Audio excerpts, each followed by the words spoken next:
това видео ще говоря за това как да се освободим от чувството си за малоценност. Обаче се притеснявам, че не съм достатъчно значима да говоря по тази тема. Голяма част от хората не смятат себе си за достатъчно добри или заслужаващи да имат висока заплата, любящ партньор, хубава къща, послушни деца, здраво тяло. Като цяло да бъдат щастливи. Сякаш от ранна възраст се програмират да бъдат неудовлетворени и да се примиряват с хора и ситуации, които не предпочитат. Това неминуемо ги поставя в ролята на жертва и така се лишават от възможността да променят начина си на живот. Ако ти си от тези хора или познаваш някой, който се чувства така, знай, че всичко това може да се промени. Да, няма нищо невъзможно. Знаеш ли как изглежда отстрани човек, който мисли себе си за недостоен? Ще ти дам няколко идеи как това може да бъде проявено в живота. Ако ти си такъв човек, ти лишаваш всички нас от това, което имаш да дадеш. С други думи, ти не споделяш дарбите и талантите, които имаш със света. Разбери, че щом има нещо, което те вдъхновява и ти носи радостно вълнение, значи някъде някой се нуждае точно от този дар. Моля те, не ни карай да чакаме повече. И ако точно сега си мислиш, че ти няма какво да дадеш, знай, че всеки един от нас има с какво да допринесе, за да е полезен на останалите. Като да речем да бъдеш жив пример за това как да бъдат себе си и да заявяват свободно своята истина. Но ако поради негативни убеждения, че не заслужаваш и не си важен, ти не действаш спрямо нещата, които те вдъхновяват, това може да те вкара в едно дълбоко преживяване на чувство за малоценност. Разбери, че нито едно чувство не възниква във вакуум. Преди него има мисъл, която го е породила. И ако ти мислиш себе си за недостатъчно добър и незаслужаващ, точно такова чувство ще генерираш. Но тези мисли и чувства не са истина. Те идват от негативните ти убеждения. Доказателство за твоята значимост е самият факт, че ти съществуваш. Защото творението не прави грешки. Ако ти наистина беше недостоен и не заслужаваш да те има, ти просто нямаше да съществуваш. Така че, щом съществуваш, а ти съществуваш, щом гледаш това видео, значи творението има нужда от теб. Значи ти си нужен. Без теб, това, което е, нямаше да бъде напълно това, което е. Вероятно щеше да е това, което почти можеше да бъде. И всеки път, в който ти вярваш, че не заслужаваш да имаш изобилен живот, че не заслужаваш да имаш любящ партньор, че не заслужаваш мечтите ти да се сбъднат, че не си достоен да имаш висока заплата, че не си достоен за щастие, че не заслужаваш да живееш, ти водиш спор с твоя Създател. А това е спор, който никога няма да спечелиш. Щом си създаден, значи си важен. Ако не беше важен, ти нямаше да бъдеш създаден. Разбери, че всички ние сме като части от един красив пъзел. Всяко едно парче от този пъзел е еднакво важно и нужно. Защото дори едно от тези парчета да липсваше, пъзелът нямаше да може да бъде завършен. И този пъзел нямаше да изглежда толкова красив, ако в средата му имаше една дупка, заради липсващо парче. Така че, щом си създаден, ти си важен, защото без теб творението няма да бъде завършено. Без теб светът няма да бъде толкова красив. Затова ти си толкова нужен. Ти си важен. Ти си необходим на всички нас. Точно такъв, какъвто си. Също така разбери, че ти си една вечна душа и никога няма да спреш да съществуваш. Това е невъзможно. Да, твоето физическо тяло след време ще умре, но твоята истинска същност, твоята душа е вечна. Ако дълбоко в себе си успееш да го осъзнаеш, това ще промени изцяло живота ти. Но ако решиш да вярваш в неистини и да настояваш, че не си значим и не заслужаваш, в реалността ти ще започнат да се появяват различни симптоми, различни проявления на това негативно убеждение, което имаш за себе си. Първото и най-очевидно проявление е, че ти ще започнеш да изпитваш депресия, което е негативната страна на естественото състояние, наречено компресия, което е просто навлизане в себе си, поглед навътре, където знаеш, че се съдържат всички отговори. Ти просто се обръщаш към себе си, когато не можеш да намериш отговорите отвън. И това е напълно естествено състояние. Но ако му дадеш негативно значение, то ще се превърне в негативното преживяване депресия. А обществото погрешно си мисли, че има нещо наредно в това да се обръщаш към себе си. Ако обаче му позволиш да бъде естественото състояние, което е, и приемеш, че навлизаш навътре, за да откриеш необходимите ти отговори, тогава, когато излезеш от това преживяване, ти ще бъдеш абсолютно различен човек. Но ако навлезеш в състояние на депресия, това ще доведе до още различни странични ефекти под формата на психични, емоционални и физически заболявания. Освен тези, ти ще си създадеш и други отражения и символи в физическата реалност, които да потвърдят вътрешното ти убеждение на незначителност. Като цяло повечето хора с ниска самооценка в даден момент ще се опитат да оценят себе си по някакъв начин. И понеже те не знаят как сами да се оценят и да си предадат стойност, те ще потърсят тази оценка извън тях, от околните, чрез всякакви външни изрази. И тези, които са най-несигурни в себе си, ще изразяват егото си по много преувеличен начин, за да компенсират и прикрият факта, че не вярват в собствената си значимост. Затова те ще се опитват да изразяват значимостта си чрез постоянно преувеличаване на истината и напомпване на егото си. Това ще доведе до много егоистично и нарцистично поведение. Това е признак, че те не вярват в своята значимост. Виждал ли си човек, който постоянно се хвали и не изпуска възможност да изтъкне колко е добър, колко е богат, колко е важен? Сподели ми в коментар. Това се случва, защото този човек не вярва в това, което казва и прави, но не иска никой друг да разбере, че сам не вярва в собствената си значимост. Един от най-ярките симптоми е, че тези хора са много нуждаещи се и изискващи постоянно одобрение от околните. Това води до вторични негативни ефекти, които ще се проявяват във всяко едно взаимоотношение, в което те ще влизат. А те постоянно ще имат нужда от друг, който да ги овластява и да ги оценява, понеже те сами не оценяват себе си. Тези хора усещат нужда от одобрение и ако не го получат отвън, ще се чувстват празни и изоставени. Когато видиш такива проявления, знай, че те идват от липсата на положителна самооценка и незнанието как сам да си дадеш значимост. Един много важен момент е, че такъв човек ще бъде в състояние на отрицание.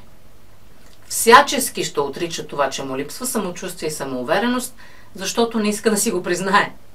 Той ще отрича и факта, че сам си го причинява. Затова ще се държи като жертва и ще обвини другите, че го изоставят, не го подкрепят и не го оценяват. Парадоксът тук е, че понеже отрича, че сам си причинява всичко това, дори когато хората наоколо показват своята признателност и благодарност към него, този човек няма да повярва на думите им. Той ще си мисли, че тези похвали не са искрени, защото дълбоко в себе си, подсъзнателно, той знае, че не ги заслужава. Това ще го вкара в една негативна спирала, подобна на черна дупка, засмукваща в себе си цялото уважение, любов и внимание, които околните му дават.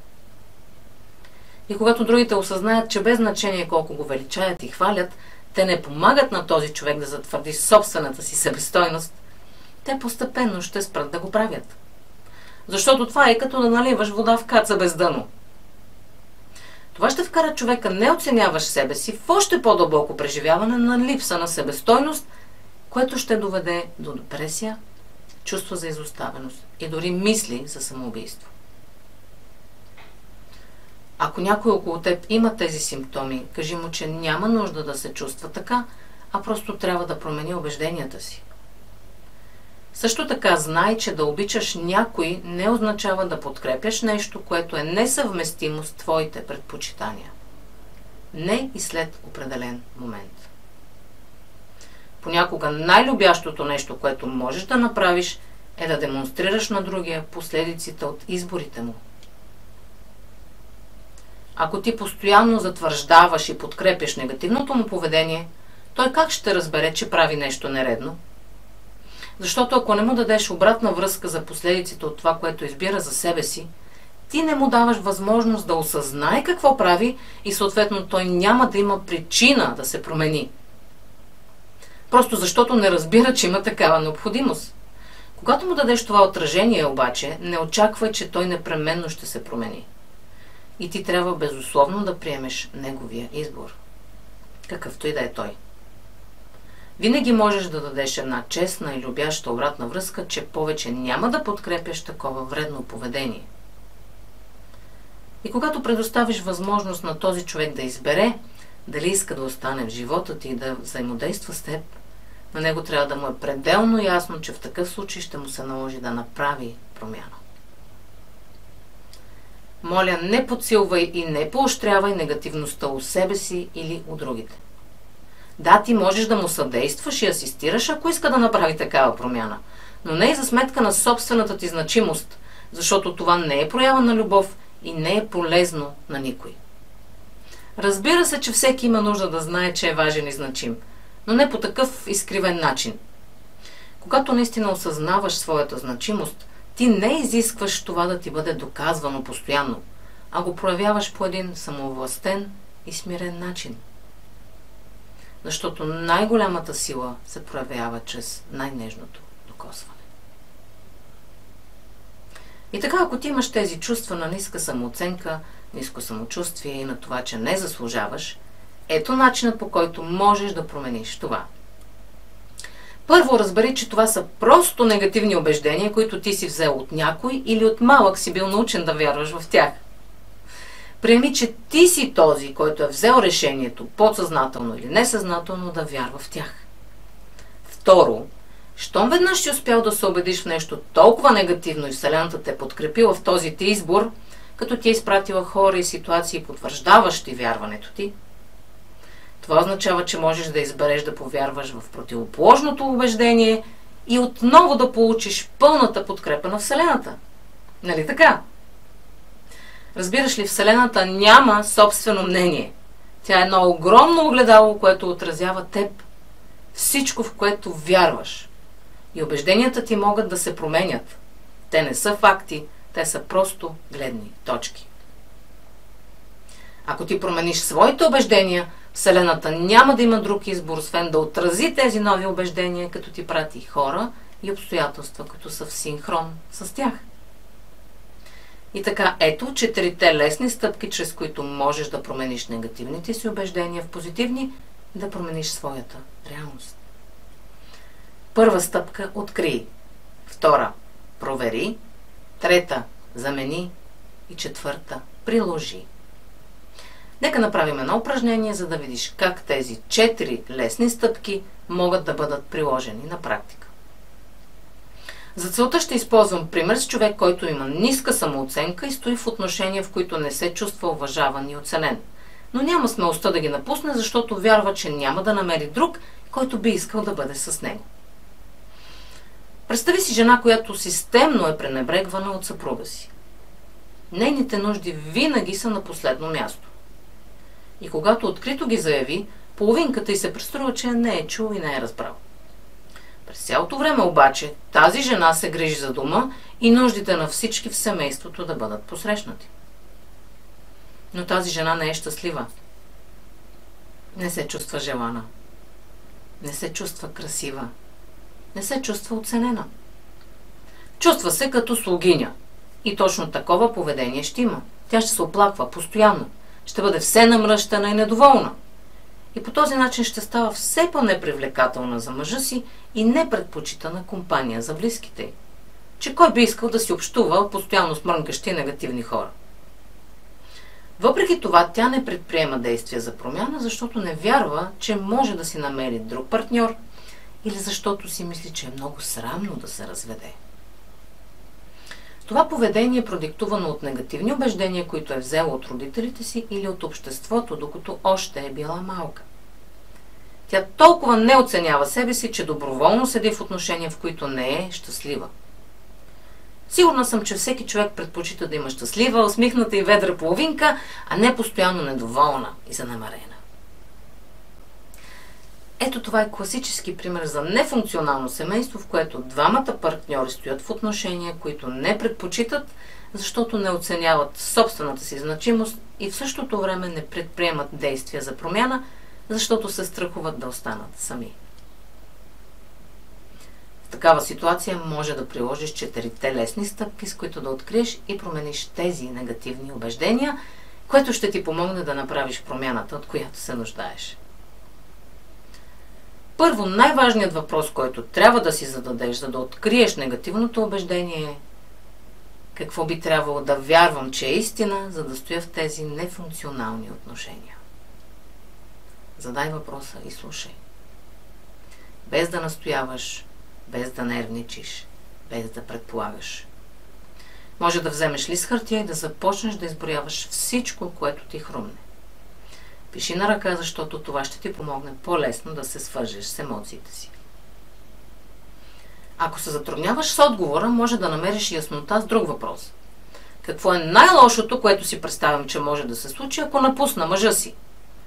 В отговор може да ти дойдат мисли като: аз не съм достатъчно привлекателна, за да си намеря друг партньор. Ще си остана сама на стари години, но никой няма да му пука за мен.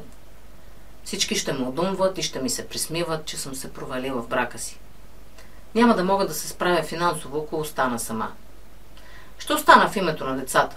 На тях им трябва баща и аз ще се жертвам заради тях. Всички познаваме този менталитет на жертвата. Само че в това да се правиш на жертва няма нищо възвишено, защото такива отношения не са проява на любов и не са полезни за никой от участниците, най-вече на твоите деца. Това са много остарели убеждения за това как трябва да изглеждат едни семейни взаимоотношения. Веднъж като извадиш наяве тези подсъзнателни убеждения, втората стъпка е да ги провериш, като си зададеш въпроса: сигурна ли съм на 100%, че това е факт? Сигурна ли съм на 100%, че няма да се справя сама? Когато си зададеш този въпрос, ще видиш, че това убеждение е много преувеличено и нелогично. Та нима ти не знаеш за други жени, които са преминали през развод и сега са сами, но се справят добре с живота си? Сигурна съм, че можеш да се сетиш поне за една. В момента, в който осъзнаеш, че твоето убеждение е нелогично, то ще се разпадне от само себе си под тежестта на собствената си нелогичност.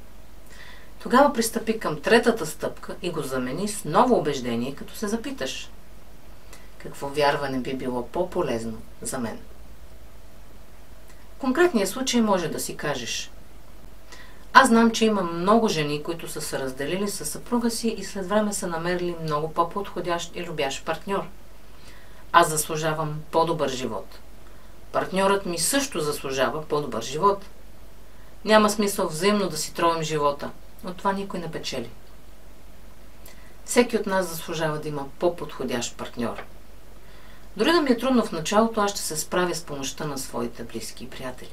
И дори да остана известно време сама, това ще ми даде възможност да си обърна нужното внимание, защото сега знам, че най-важната връзка в живота ми е тази с мен самата. И когато аз се науча да обичам себе си, Вселената ще ми изпрати нов партньор, който ще отрази тази любов. Това убеждение е позитивно и самовластяващо. То звучи логично и солидно.